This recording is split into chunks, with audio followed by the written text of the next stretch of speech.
chooses, like a lot of them, which parts of the Bible and the word are, you know, subject to his situation or that he should follow. And it just doesn't, it's screaming manipulation, it's screaming the pastor off of Friday. Miss Jackson, not Miss Jackson, what was her name? Y'all know what I'm talking about, Bernie Mac. Hey you guys, welcome back to my channel, Being Simone Iman. I am Simone Iman, and if you're here for the first time, then welcome. 1, 2, we do a little bit of everything over here. I do television show reviews, a little bit of beauty, a little bit of fashion, a little bit of fitness. This is my personal diary, so whatever I'm feeling or occupied with at the moment, also momming, those are things that I talk about. So if you're into things like that, please hit the subscribe button. And today we're going to talk about my current obsession, my once a year obsession, Married at First Sight. This is season 12, episode 5. Let's get to it. Okay, so by now we all know, look, the title of my last review was Chris is an F-boy, and y'all know what the F stand for. It's not Weezy F baby. Well, the same F as Weezy F baby, okay? It's just not getting any better. It's really not. Not that I anticipated getting any better, because we have met his family, mom included, and they aren't the best bunch. Hey, y'all put y'all business on TV, not me. I'm just judging, okay? The episode opens up with the producers in a panic, and they're like, what's just happened? And of course we know this is the Paige and Chris saga. By now it's on the blogs that Chris has a baby on the way. So we know, all of us know watching at home, Chris knows, the producers know, Paige knows nothing. So unfair. And honestly, you guys, I'm not just upset with Chris, I'm upset with production and the producers for choosing someone like him. Is he not disqualified from being on the show just based on personality one alone? But he just has too much baggage to be trying to be married at first sight. It doesn't translate. So they hit us with like a foreshadow, and then they're like, okay, 2 hours later. So everyone is waking up in like marital bliss. This is day 3 of marriage, and I'm feeling like Paige has had sex with him again. Just her walking around in this robe. And if she has, I'm super disappointed. So they're eating breakfast, and she calls him out because he doesn't say grace. Come, Minister Chris, he doesn't say grace. When she kind of, you know, she calls him out, he kind of has a little attitude about it, and he kind of seems annoyed. And Paige says, you know, they've gotten over their first hurdle. This is her interview when she's talking to producers, and so seemingly she's like over the fact that this guy just like totally embarrassed her on national television, slept with her, and then told her he is not attracted to her. If you can get over that in 24 hours, more power to you, sister. But for me, it's a no. She asked him about what's going on. He seems off, and he says he just has a lot going on, and he's always in this perpetual state of breakdown. He always seems like he is just like, you know, he's literally a walking panic attack. And I honestly don't feel like he really feel any of this anxiety or panic. I feel like it's a show. He is a master manipulator. He is a narcissist. He is a gaslighter. He is a toxic man, okay? He alludes to, you know, something going on. You know, I got some crazy news. I got, you know, somebody dropped a bomb on me, some devastating news. And the entire time Paige is like, okay, well, you know, hey, you know me, I'm your wife, so you can share those kind of things with me. And he's like, no, I just, you know, I don't want to talk about it right now. I don't want to tell you. It's just not the right time. And it's annoying me and my homegirl Paige. Paige is just like, okay, but you know, we're married. Like, you can't tell me you got some devastating news and then not tell me what the news is. Hello, again, wifey, like, Jesus. So she's like, you know, tell me what's going on. And he's like, no, it's just not the right time. And he's gaslighting her because he's telling her all of this, and then when she has an adverse reaction, he's like, what's wrong?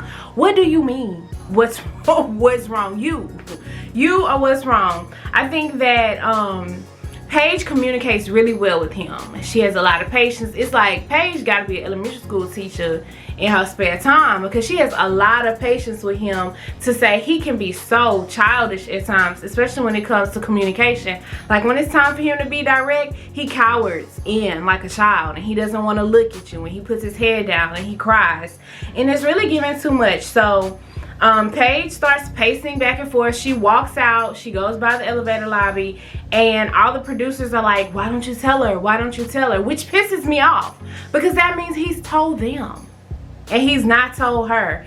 And she's talking to the producers, and she like, somebody needs to tell me what the hell going on. And the producer's like, well, he has to tell you. You guys, do you know how infuriating that would be for everyone to be in on the joke, and it be something that's going to affect your life and you have no idea what's going on? Cruel. This is cruelty. She asks him, what are you telling everybody but me? And he finally works up the nerve to tell her, but he pulls her into the bathroom. He's such a drama queen. He pulls her into the bathroom, tells her to take her mic off, turns on all the faucets. Like, so clearly you do things like this before. Like you're a master of deception, obviously. And then a few minutes later, he comes from the bathroom, and they're asking him if he told her. He says yes. And we're waiting on Paige. Paige comes out. She's visibly upset, and she gets dressed and she leaves. At this point, honestly, you guys, is Chris not disqualified from this competition? Like, it just makes no sense. I don't understand why he felt like he couldn't sit at breakfast and tell her this, because obviously it's going to come out. Obviously we're going to talk about this at some point. Did he not want her reaction to be adverse and then it be on camera? Like, it just doesn't translate. I don't get it. When Paige says she feels like everything she's wanted is being taken away from her, I damn near cried, because it is. She wanted a man to be like, and she wanted a Brianna and Vincent. And it is absolutely in no way, shape, or form anything close to that. She keeps saying she doesn't know what she's gonna do. Pack your bags, sis. It's time to go home. Like, we'll come back to Vegas when it's open and have a hot girl summer. Like, leave. What do you mean you don't know what to do? And then Paige eventually goes to meet with Brianna. And so she's talking to Brianna. I'm sure this is after she called that one bridemaid she had. Y'all know the one that was about it. She is a trophy wife. That bridemaid. I'm sure she has called her by now. But she's calm, and she goes to talk to Brianna because, you know, producers, production. And they're just having polar opposite experiences. So we finally hear on screen that he's gotten his ex pregnant when Paige shares this with Brianna. The ex that he couldn't stop talking about with her when they got married at their reception. Like, it's been inappropriate, obviously. Brianna asks if she's okay. Obviously not. And then the timeline isn't adding up. Honestly, I feel like he been knew about this baby. This girl's 6 weeks pregnant. She didn't tell you until she heard that you got married. Like, obviously you guys know people in common. Someone told her, if he didn't tell her, that he was on this show, that he was getting married. And then all of a sudden she drops this bomb on him while he's on his honeymoon. It doesn't add up. It's real sketchy.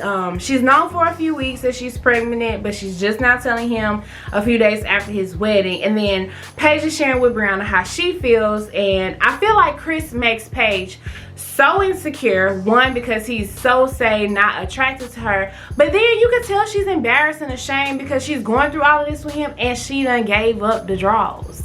She never mentions that to Brianna. Notice. Now when Chris and Vincent talk, Chris tells Vincent, and he's like, ay, ay, ay. Brianna never hears that from Paige because she's embarrassed. She shouldn't be embarrassed. Absolutely. You know, women, we have to stop carrying these men shame. She shouldn't be embarrassed. So then Vince asks if they've been intimate. Like I said, Chris tells him, and I think everyone's wondering, you know, how he's feeling, if he's gonna jet because he has a baby on the way. Like, okay, so Does this mean it's over and you're gonna go be with your ex because now y'all are expecting and this is a woman you have history with? And he is like saying all the right things. No, this is my wife, like I'm married now. Honestly, it seems like a get back. Like him rushing into this marriage and then it's on television is a get back at his ex. That's just what I'm getting from it. And then in his interview, he has the nerve to say that in the Bible, your wife comes first. In the Bible, God also tells you to honor her. Sleeping with her under false pretense and you're not attracted to her, that was not honoring her, sir. So that's the thing with me for Chris. He picks and chooses, like a lot of them, which parts of the Bible and the word are, you know, subject to his situation or that he should follow. And it just doesn't, it's screaming manipulation, it's screaming the pastor off of Friday.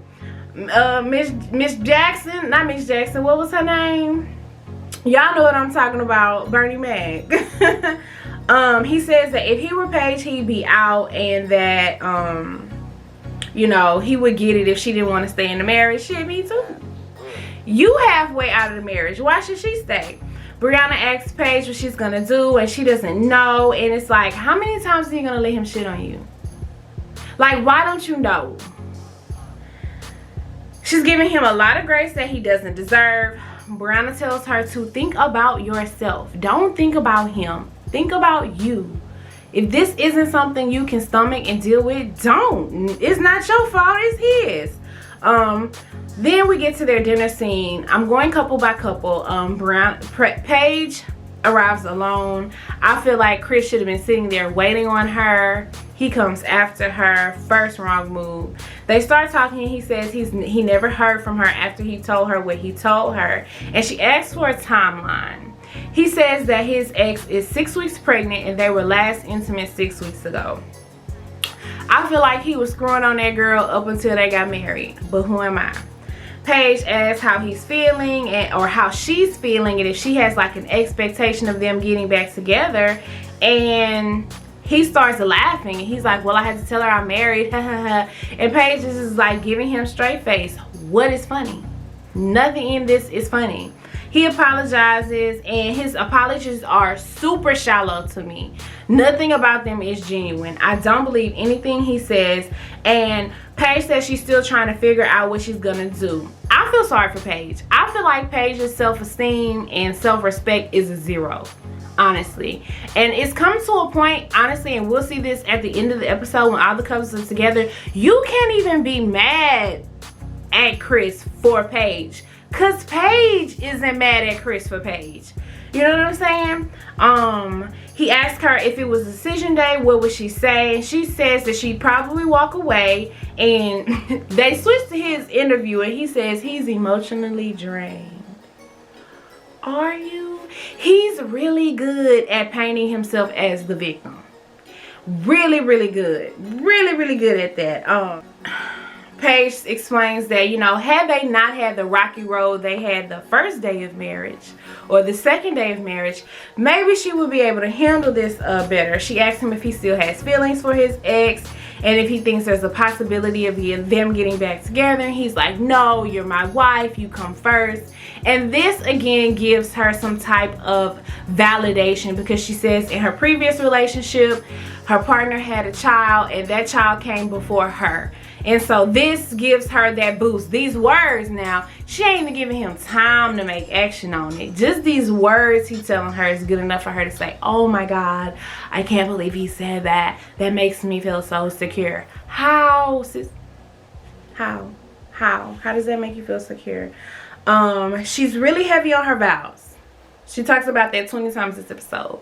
The Lord and her vows. God ordained this. You believe that everything happens according to God's holy will. I am in line with that. I got you.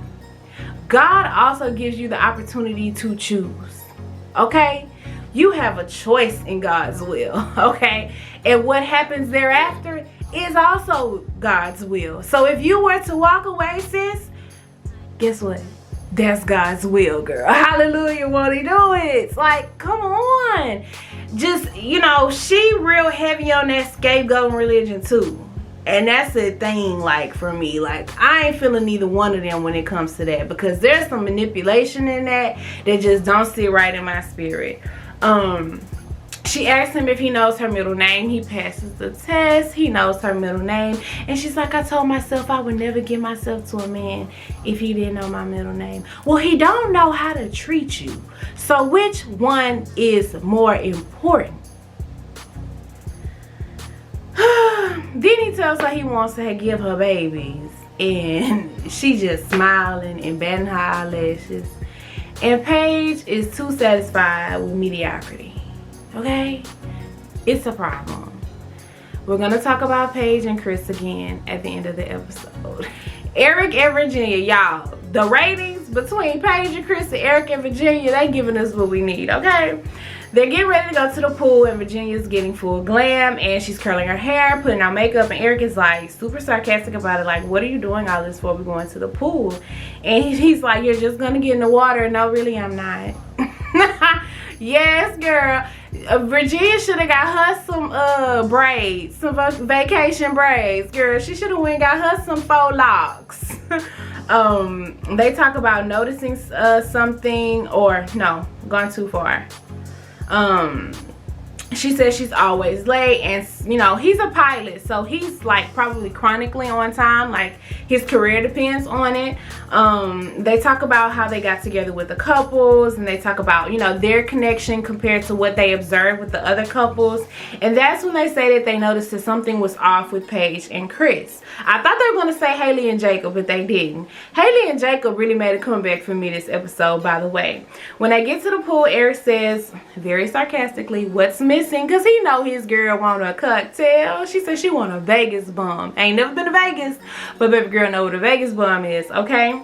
They order drinks, and Eric is like, I'll do a shot. Can I just do a little? You guys, they're not on the same page. Like, he is not a partier, and she is like frat, sorority, kegger type chick. Like, I just don't see how this is gonna work. I feel like, you know, professionally, he has to watch his vices. He can't be getting drunk and stuff like that, and then be flying people hungover and stuff. Like, people's lives are in his hands.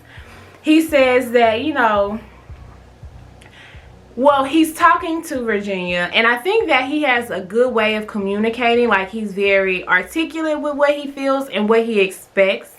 He makes it plain, and I think because he lost in marriage before, he's more comfortable talking about what he is expecting in this marriage. And so he's reassuring. I think that he's trying to compromise with Virginia, and he's also teaching Virginia how to communicate. Virginia says her family noticed that he was not drinking at the wedding. Not that it was a deal breaker, but that just wasn't like how she gets down when she celebrates. And he asked her if she's noticed anything about him that she kind of isn't feeling, and she says that he leaves wet towels on the floor. I don't like that either, so I'm with her. She says that she's had a male roommate before, and they start talking about male friends, and then they play that red flag tone music that it's like a high-pitched screech, kind of like a little bit. It's subtle. And he's kind of getting jealous, and she's like, well, you know, I have male friends. And he says, you know, he doesn't really believe in the concept of women and men being friends. And this gets, you know, this is when it gets good. This is the good part. Virginia says she has guy friends. Eric's response is he doesn't believe in that concept and that he has rules. As soon as he says rules, Virginia kind of like straightens up in the pool a little bit. Rules?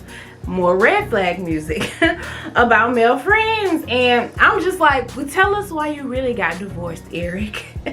He thinks that men and women, so archaic, cannot be friends unless the man is gay or the friend is a, you know, spouse or girlfriend or partner of one of your friends. Other than that, he doesn't believe in platonic relationships between men and women. That's childish.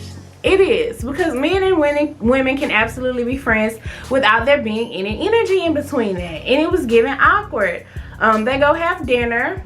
later on in the episode, and it's a beautiful scene, and Eric says that, you know, they want to be around each other all the time and they're having a good time. You really don't have a choice, baby. It's COVID. She's constantly with the drunk eyes and her mouth is constantly open, and those are my pet peeves, Virginia, for you. Close your mouth. Virginia says that she wants to contribute equally to their household, that things will be 50-50. And Eric's basically like, that's cool and I like that, but I'm going to take care of you no matter what. And then the phones go off, y'all. That could not have been synced better, okay? They get into his work schedule, and he basically says that he works half the month, 15 days out of the month he's at work. But he's like, that's like 3 days out of the week, you know, you'll barely miss me. And Virginia's like, no, that's a lot. Like, there'll be days where you come home and I'll be going to work and I won't see you but a couple hours that day. And she's right, and that's a huge adjustment. That's what his mom was talking about. Like, being a pilot's wife is a lonely job. Like, it's a lonely place to be because he's gone a lot. He's kind of giving controlling too. Like, his tone, he's very like, this, it is what it is. I'm gonna do this till I'm 65 years old. This is the way it's gonna be. Like, he's very frank and finite. Like, it doesn't seem like there's much room to budge with him. And that's like, I'm worried about that for her. She says, you know, what about when we have kids and their activities and you're missing their activities, and then I'm kind of like a single mom. All very valid points. And he's just like, basically, look, when I signed up for this, I told them that I wanted to be with somebody who can handle it. I think you can handle it. And if you can't handle it, then we just won't be together. Vincent and Brianna, such a breath of fresh air. I mean, they're the cutest couple. When they wake up together, we'll find out later that they did it. But his granny is doing better. Vince tells Brianna that he appreciates her holding him down. I do too. He says he's really happy, and they start talking about buying a home. And do we want a condo? Do we want a high rise? You know, like, do we want a townhome? And then she's kind of like, well, what if I want a condo? Because he wants a townhome. And he's like, remember when your family had said you was bossy? She is, and she cops to it. But it was just like a cute moment for them to talk about things that compromise. They start talking about having children and what their timeline for children would be. And it's just really easy for them to like talk about these things. They're very conversational. They're very comfortable with each other. By now we have seen Brianna and Paige talk, and Chris and Vince talk. So at some point, Brianna and Vince come back together and they start talking about Chris and Paige. And Brianna and Vince talk about, you know, what's going on with Chris. And Vince tells Brianna the girl is 6 weeks pregnant. And I'm honestly, you know, with that timeline, that means that Chris was doing it with this girl while he was in the vetting process for MAFS. Does this speak to his character? Like, bruh, you were literally signing up to marry someone, and in the process of doing this, like going to get tuxes and sleeping with your ex. Gross. Vincent says that if he was Paige and he was in her shoes, he would be out. Brianna agrees. Simone agrees. Brianna says that she hopes Paige leaves her marriage, but she didn't want to tell her that because you don't ever want to tell somebody to leave their husband. But you can secretly to yourself be like, girl, leave his ass. They go to dinner and he asks if, you know, when they're walking, and he's like, you ready, baby? Like, it's like they've been together for years, okay? That's the vibes they're getting. He carries her to the table, and I think that Chris being such a douche makes Vince look like President Obama, okay? He just looks like an amazing guy. Even though he is, Chris just makes him look even better. Their conversation is really intimate and comfortable. They're balanced, and then they talk about not going out and staying in. And this is when we find out that they consummate their marriage. Love to see it. He wants sex. He says that he wanted sex for them to happen organically, and I believe that it did. They were both, you know, in a vulnerable state. She was supporting him. They were close. They felt connected, and bada bing, bada bang, bada boom. Okay.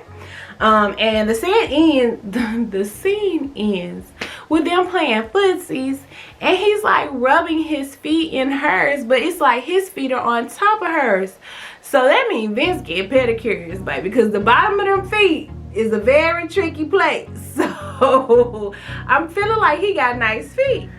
Then Haley and Jacob. You guys, Haley and Jacob did it for me this episode. Everything they have not been giving, they now have given.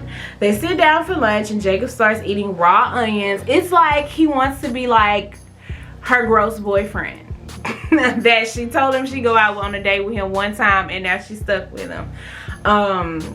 Like, do you want her to like you or not?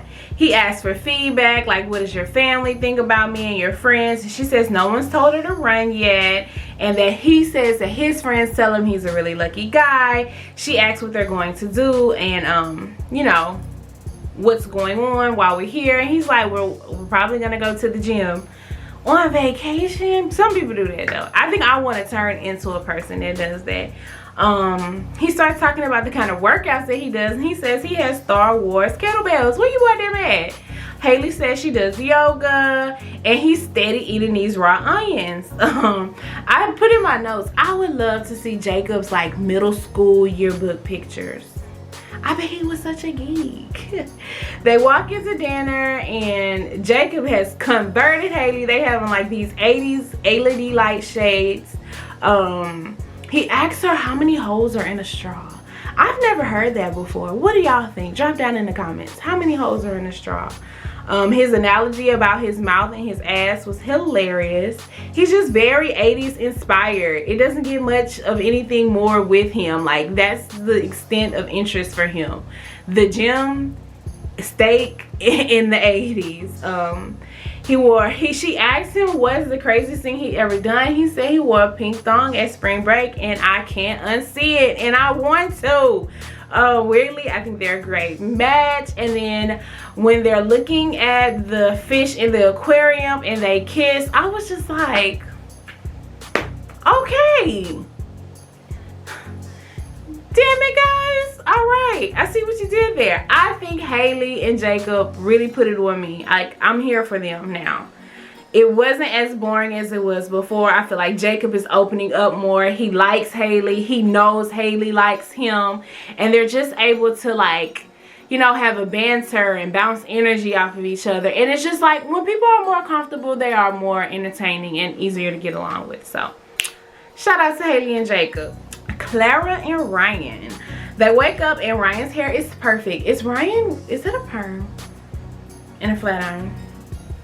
Ryan says he sees himself being really routine for the rest of his life, and Clara's like, well, not me. She's a flight attendant. Her schedule's funky. She misses things sometimes. She's late a lot of times, and she's just like, I really don't want my life to be a routine. You guys, that and the religion, I don't know. She says she'll never be in a routine, and then they say they're going to go swim with the dolphins. When they get down there, Ryan's like, it blows my mind how well trained they are. Some of his one-liners really like hit the mark. I like them. He's super cute.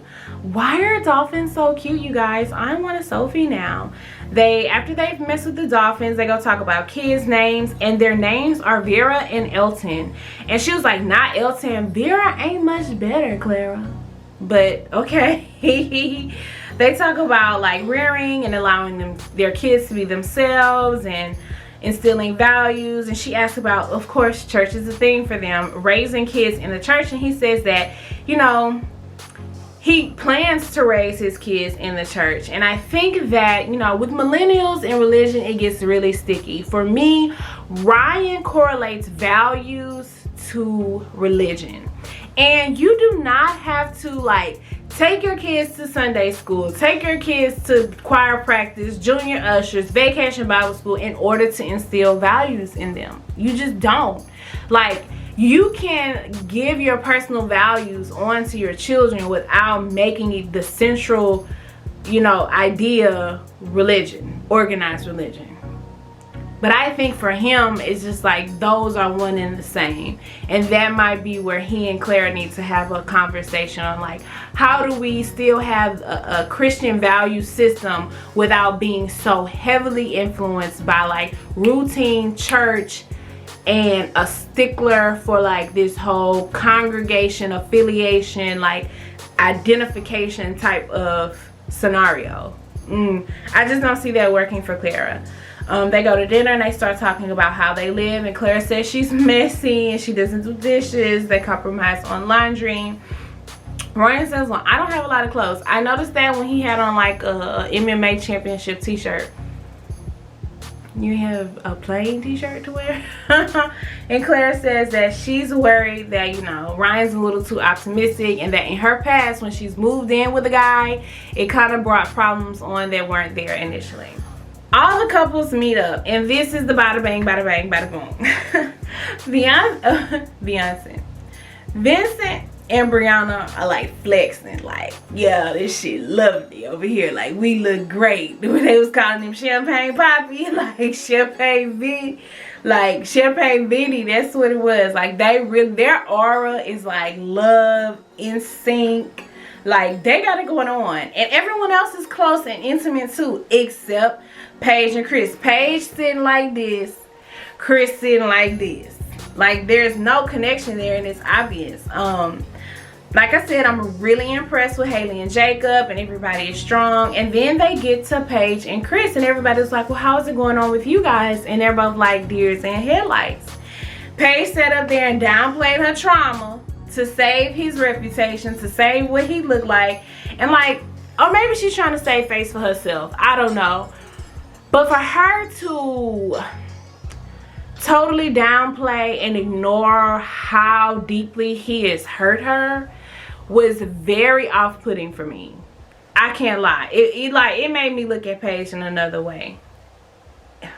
It just did.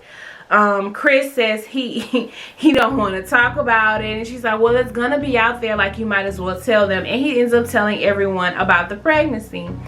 He's like, well, I got some disturbing news, and she's like, no, it's not disturbing. Paige, yes it is. Okay, I'm finna be Team Chris in a second though, like for real, because Paige getting on my nerves. Clara gave real tea feedback in her interview. She was like, deal breaker, I'm out. I would have been on my way back to Atlanta. Same, I would have been in the seat behind you. He says that he's disappointed. He is Chris. That he's disappointed because everyone is in support of Paige. Because when they start talking about it at the round table, everybody is like, oh, Paige, I'm so sorry. Like, you know, we're here for you, especially the women. And it's like, what do you expect? You hurt her. You did that. You had consensual sex, unprotected, and made a baby while you signed up for this program. So there are 10 other people in the process of doing this, and you're the only person that has a baby on the way. What are you expecting them to say to you? Eric and Virginia arrive late, and then Chris whispers to Paige, and he leaves. And he's like on the couch crying. He's such a manipulator. Like, he's on the hot seat, he's uncomfortable, so he flees, and then Paige has to go run after him. Like, why does she have to be the strong one and handle this alone? You did this. Paige goes to check on him. He tells her that he's upset because all the other couples are so happy, and you know, Paige isn't happy and I'm not happy. And then he says the most disgusting thing this episode. All the grooms are so happy that they got the type of woman that they wanted. He had been saying before that Paige is not the type of woman he wants, but the type of woman he needs. Paige is not the type of woman he needs. You know why? Because Paige, like his mother, his father, and his aunt, are making him feel okay with his bullshit. Paige is not the woman for him. Paige don't have enough backbone to be the woman for him. They go back to the group, and Eric and Virginia are like right behind them, and they're talking, and Eric says they get along so well, further digging the dagger into Chris's heart that everybody else shit is working but his. And Virginia asks who's been intimate already. Brianna cops to it. Me and my big daddy did the do, and nobody is surprised. And Chris and Paige just sitting over there tight-lipped because they both are embarrassed. But I think Paige, I would hope Paige would be most embarrassed. Because now she got to explain to them, not only do he have a baby on the way, but he told me after he had sex with me twice that he wasn't attracted to me. And like I told y'all, she probably had sex with him again. Virginia, you know, is talking it up. You know, Virginia on that champagne. She's like, well, we're all physically attracted to each other. It's gonna happen. We have to build a bond. And the two holy rollers over here, Paige and Chris, done did it. No connection. None. They don't have no connection. And everything everyone else is describing is a trigger for them and making them both so uncomfortable. But as a black woman, Paige has been conditioned to smile through the pain, honey. And that's exactly what she's doing. Chris, on the other hand, about to have a nervous breakdown. Eric asks what's going on because Chris isn't being his, you know, blow-up doll at the bachelor party self. And everybody's like, oh, you don't know what's happening. And then Chris repeats the tea that he has a baby on the way. And Virginia drunk ass gonna say, is it yours? Now, she mean no harm, because that's a valid question. If the child not by your spouse, you gotta have some question in your mind of, is it yours? He act like he's so devastated because she said that. I get him, but bitch, shut up. Like, I get where he coming from, but that's a valid question. And then Eric turns into Lieutenant Colonel, and he's like, if this is the woman you want, she should be your focus. And Virginia's like, yeah, you got 9 months. Bad joke, Jenny. Bad joke. All in all, you guys, that's the episode. Like I said, Paige ain't do me no favors this episode, okay? I was feeling bad for her. She don't feel bad enough for herself. So what we gonna do, y'all? We'll see the next episode. Chris gonna try to jump on Eric. I hope Eric beat his face in. Until next time, you guys, like, comment, subscribe, and I'll see y'all in the next video. Bye.